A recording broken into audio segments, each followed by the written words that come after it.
Assalamualaikum warahmatullahi wabarakatuh. Hai teman-teman semua, perkenalkan saya Ardianisa Putri dari kelas KPI 1A Fakultas Usuluddin dan Dakwah Institut Ilmu Al-Quran Jakarta. Pada kesempatan kali ini, insya Allah saya akan membahas seputar zakat.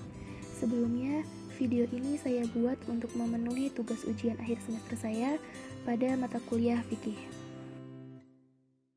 Baik, tanpa berlama-lama, mari kita mulai pembahasan kita pada hari ini. Yang pertama yaitu pengertian zakat. Zakat menurut bahasa yaitu bersih, tumbuh, dan terpuji. Sedangkan menurut istilah, zakat adalah kadar-kadar harta tertentu yang diberikan kepada para mustahik atau yang berhak dengan beberapa syarat.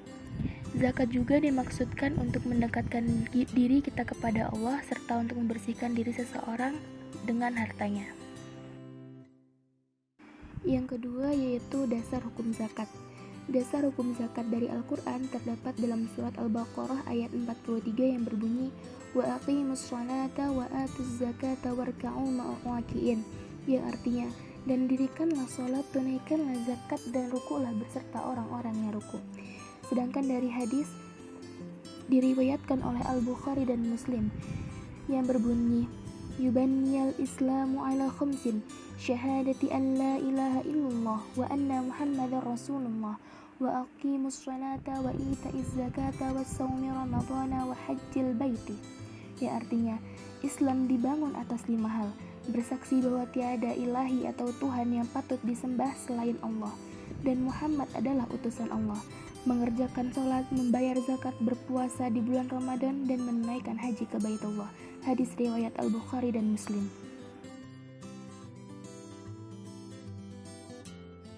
Yang selanjutnya, poin ketiga yaitu rukun zakat. Rukun zakat adalah pelepasan atau pengeluaran hak milik pada sebagian harta yang dikenakan wajib zakat dengan melepaskan kepemilikan terhadapnya, dan penyerahan sebagian harta tersebut dari orang yang mempunyai harta kepada orang yang bertugas atau orang yang mengurusi zakat, yaitu amil. Dan nanti amil akan memberikan kepada orang yang lebih berhak menerima zakat. Jadi tidak langsung dari orang yang mempunyai harta ke orang yang berhak menerima zakat, tetapi harus ke amil terlebih dahulu, dan amil akan memberikan kepada orang yang berhak menerima zakat tersebut. Seperti itu. Yang keempat yaitu syarat wajib zakat.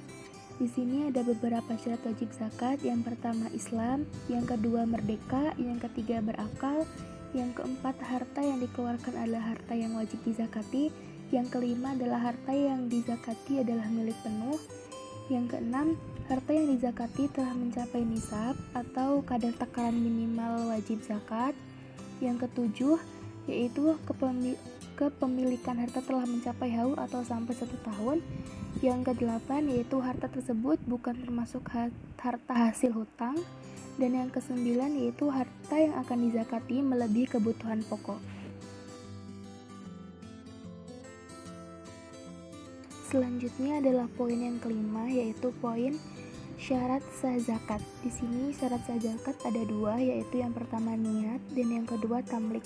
Tamlik adalah memindahkan kepemilikan kepada penerimanya. Selanjutnya yaitu poin keenam yaitu mustahik atau orang yang berhak menerima zakat.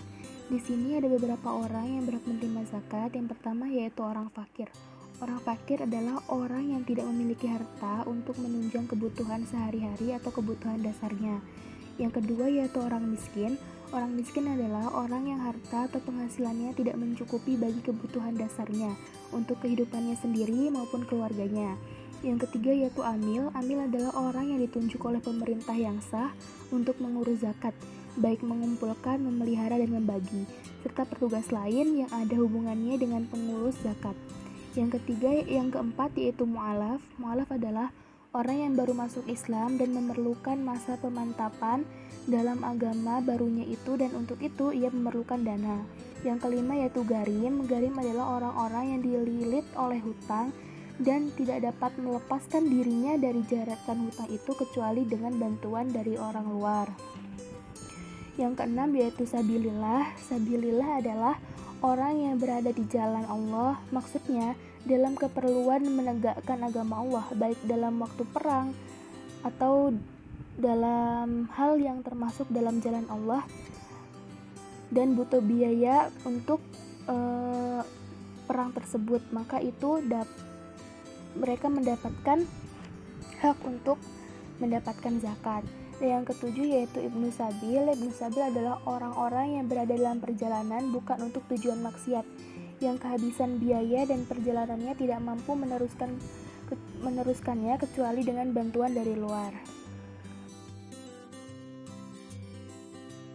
Yang ketujuh yaitu macam-macam zakat. Di sini zakat terdapat dua macam, yaitu zakat mal dan zakat fitrah. Zakat mal yaitu kadar-kadar harta benda tertentu yang wajib dikeluarkan oleh umat Islam yang memenuhi syarat kepada orang yang berhak menerimanya.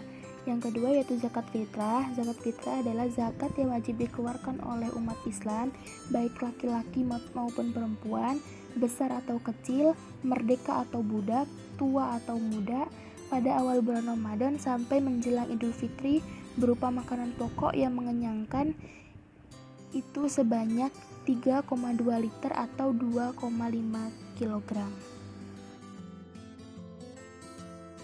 Poin selanjutnya yaitu poin ke-8, yaitu harta kekayaan yang wajib dikeluarkan zakat malnya. Ada beberapa harta yang wajib dikeluarkan zakatnya, yaitu seperti emas dan perak, zakat uang, zakat pertanian, zakat binatang ternak, zakat harta galian, zakat hasil manfaat, zakat perdagangan dan perusahaan, dan yang terakhir zakat profesi. Selanjutnya adalah poin terakhir, yaitu poin nomor 9, hikmah zakat. Di sini sebenarnya banyak sekali hikmah yang dapat kita petik dari zakat ini, tapi saya akan membacakan beberapa hikmah tersebut. Yang pertama, mendorong hambanya untuk bersyukur kepada Allah yang telah memberikan harta. Yang kedua yaitu zakat mampu mengatasi kemiskinan yang pada akhirnya memperkecil angka pengangguran dan membangkitkan geliat perekonomian. Yang ketiga yaitu zakat adalah sarana yang paling manjur dalam menyucikan hati dan sifat-sifat dengki, hasud, dan dendam, di mana ketiga sifat itu adalah penyakit utama masyarakat yang paling mematikan. Mungkin cukup sekian materi yang bisa saya sampaikan. Semoga bermanfaat bagi teman-teman semua. Kurang lebihnya mohon maaf. Wabillahi hidayah wa taufik. Wassalamualaikum warahmatullahi taala wabarakatuh.